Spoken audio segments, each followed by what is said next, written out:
Saudara terkasih, berjumpa kembali dengan satu ayat sehari. Ayat hari ini diambil dari Injil Yohanes, bab 1 ayat 48. Kata Natanael kepadanya, "Bagaimana engkau mengenal aku?" Jawab Yesus kepadanya, "Sebelum Filipus memanggil engkau, aku telah melihat engkau di bawah pohon ara." Saudara terkasih, Natanael adalah seorang pembelajar. Seluruh hidupnya ia pakai untuk menemukan dan mengerti akan Tuhan. Ia berada di bawah pohon ara pada siang hari, dan bagi orang Yahudi, berada di bawah pohon ara adalah berdoa, menyepi, atau mencari ilham ilahi dan menekuni kitab suci. Para rabi sendiri sering diketahui suka berkumpul di bawah pohon-pohon ara untuk mendiskusikan sabda Allah. Keterbukaan hati Natanael tentunya adalah tanah yang subur untuk berakarnya sabda Allah.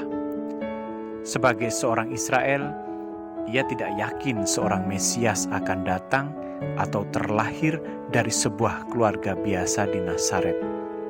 Sulit baginya sebagai seorang Israel untuk percaya dan menerima bahwa seorang Mesias berasal dari Galilea, sebuah tanah di luar Israel.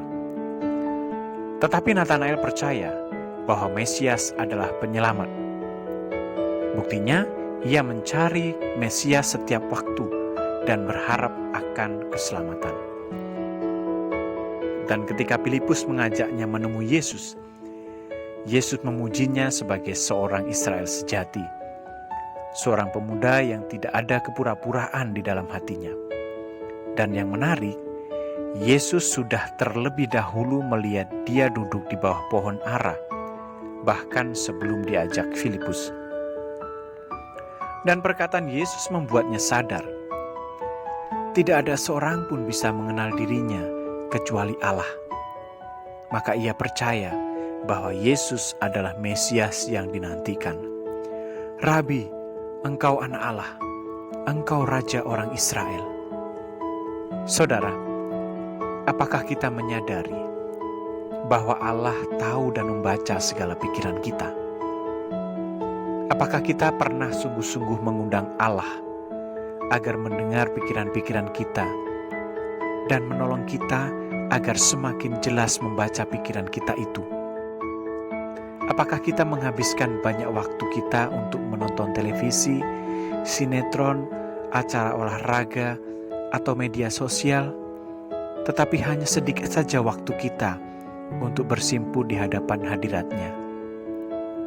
Maukah kita seperti Natanael, mengenal Allah lebih dalam melalui kitab suci? Allah memberi kita kebebasan dan keterbukaan, sama seperti yang dimiliki Natanael. Tidak ada kepalsuan bukanlah atribut yang alamiah.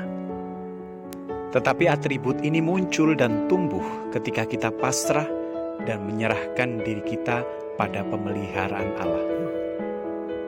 Karena kita percaya dan beriman pada pemeliharaannya, maka seharusnya kita tidak perlu lagi membentengi diri dengan perangkat keamanan ciptaan manusia yang duniawi. Seperti Natanael, kita seharusnya memilih untuk menghabiskan waktu dan tenaga pada semua kegiatan yang selaras dan menuju pada Allah, bukan pada aktivitas yang tidak berguna atau bahkan hanya menyenangkan diri kita semata. Marilah kita membenamkan lebih dalam pada sabda Allah, agar kita mengenal Yesus lebih dalam dan memperkenankan sabda Allah yang hidup, menjauhkan diri kita dari segala kepalsuan.